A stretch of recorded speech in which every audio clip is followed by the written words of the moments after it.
Hey guys, I've got a kind of a sad story to tell.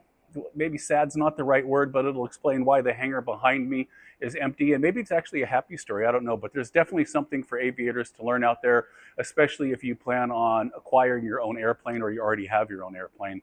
And it all has to do with me thinking about getting a major avionics upgrade on my plane this year, which did not happen. And I'll explain why.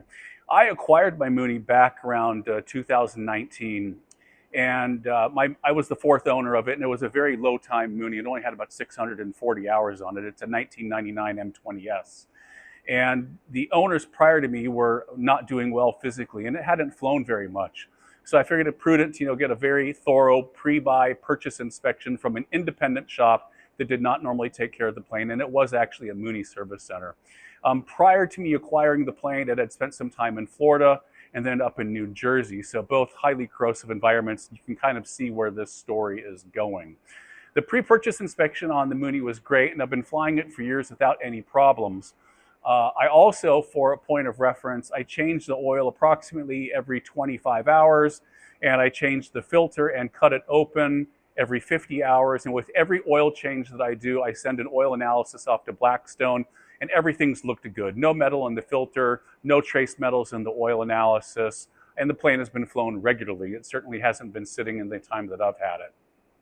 So this year at Annual, up at Aircrafters in French Valley, which is owned by Bradford, which is a spectacular shop, I'll add, I asked him to take a look at my valve lifters for me because it was suggested that I do that because my engine's over 20 years old and it's never had an overhaul. And we found some bad news in there. We found some really badly spalled valve lifters, and worse than just bad valve lifters was that the valve lifters actually damaged the cams, and it damaged the cams to the point where there was pretty significant pitting. So this means one of two things, either a cam overhaul or a major overhaul. And it ends up that I found a couple of very reputable shops, and the plane is going to go out for a major overhaul. Now, what is the lesson that I think that's to be learned here?